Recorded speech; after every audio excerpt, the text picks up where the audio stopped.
Or, so you could work on the syntax tree directly and use a tree traversal algorithm to evaluate that directly. Or you could pass that to a code generator and have the code generator output bytecode and use a virtual machine to execute it. So this is more complex to do, but it's faster because when you generate bytecode, you can make a number of optimizations there.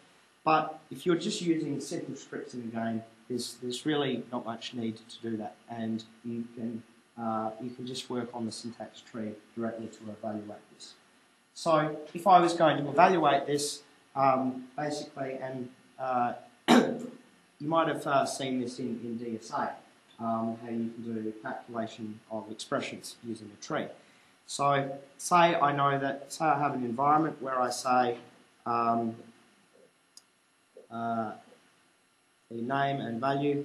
So A, we don't have a value for that. I know that the value for B is 3, okay?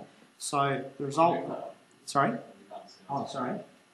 Okay, so the value for B is 3, then, so I'll traverse down here and you do a post-order traversal. So when I get to this point where I've got multiply 4 by B, I say, okay, well, B evaluates to 3, and then 4 times 3 is 12.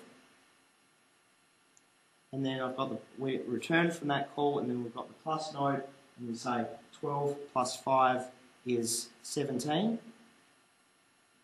And then when we get to the assign node, we've got assign 17 to A, and then we update that there. So that's how you can evaluate expressions using the syntax tree. And I won't sort of go into more detail about that, although after I've done the rest of the talk, if you want any questions about this, I can go back to that.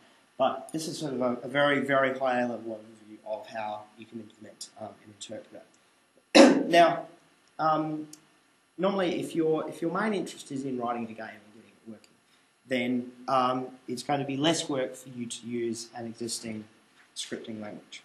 And there are a number of scripting languages around that are suitable for embedding. Python is very good. Lua is one which is popular for game development. JavaScript can also be embedded.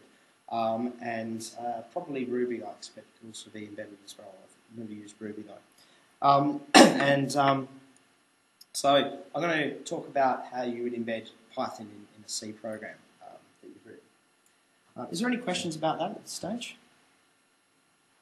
It seems like a massive amount of work to get it working. Yes. Why would you do that instead of, say, implementing Python? Okay, well, as I just mentioned, if your goal is to get a game written, you're better off using Python or one of those existing languages. The reason why I was explaining this to you is, well, both so you can get an understanding of how these interpreters work internally, and also there may be situations where you want to design your own programming language. So, for example, imagine you had a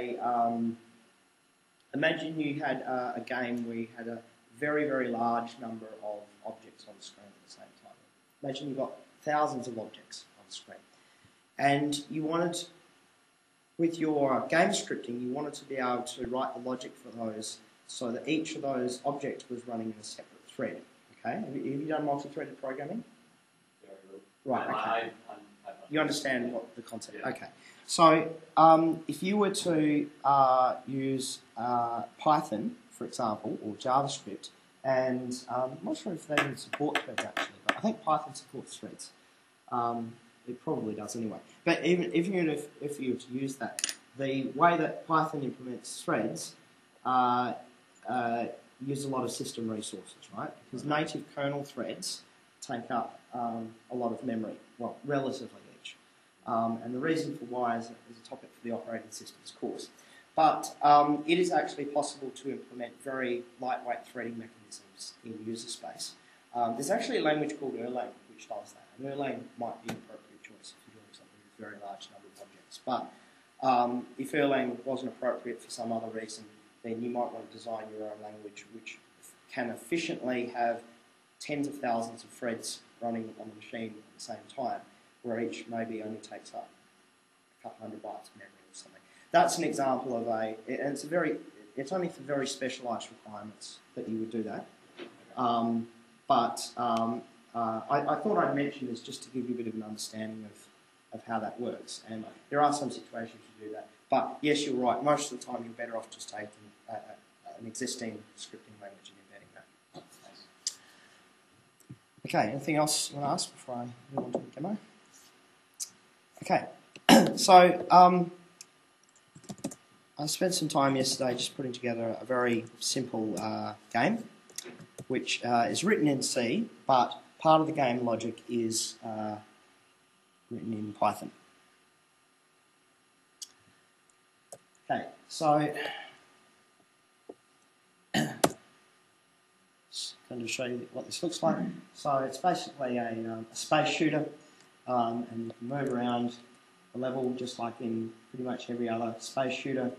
And you've got enemies there, and of course you can shoot at the enemies.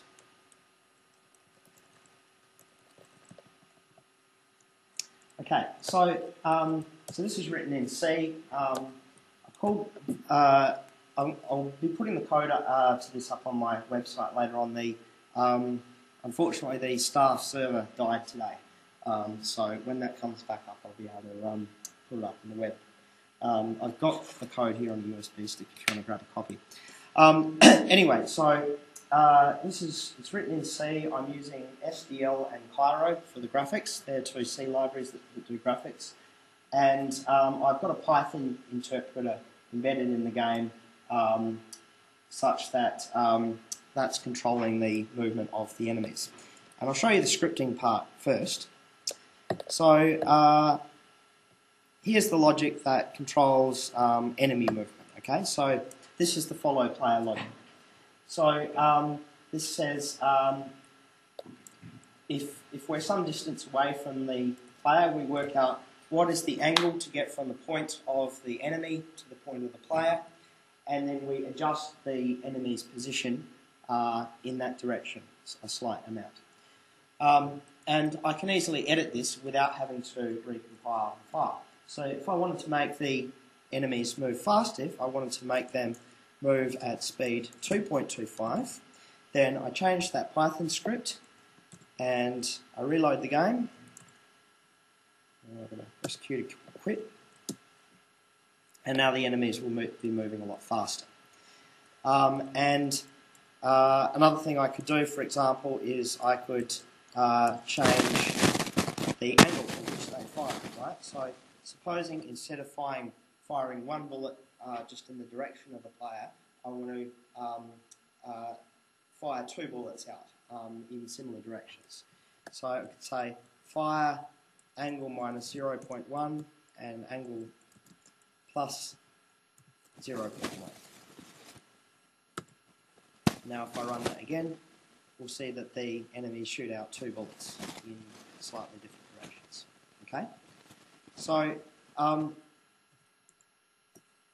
the way that this is controlled is that this script gets run at game startup. So there's a whole bunch of function calls to add enemy, and that places a new enemy at a particular location in the level, and then it returns the enemy object. And from within Python, I'm also maintaining a list of enemy objects so that I can do it like that. And then I'm keeping track of the fire time, that is how fast they fire, and also health of each enemy. So you have to shoot it 3 times to kill it.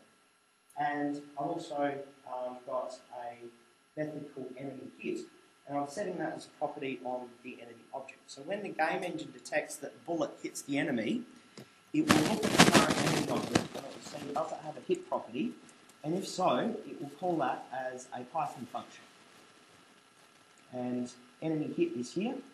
So this code gets run by the game engine whenever an